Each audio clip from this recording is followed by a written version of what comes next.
महिमा तुझाच ग ऐकता. नरवण गावी उन महिमा तुझाच ग ऐकता.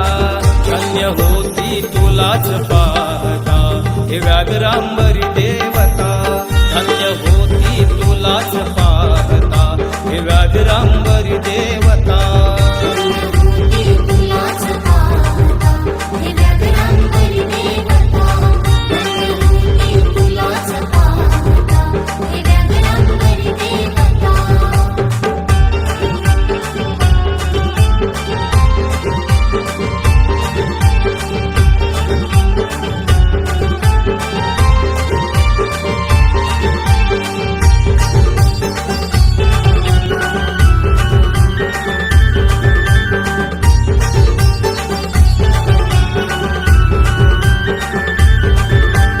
महिमा तुझा हा वर्णितो माते किमया तुझी तुदा.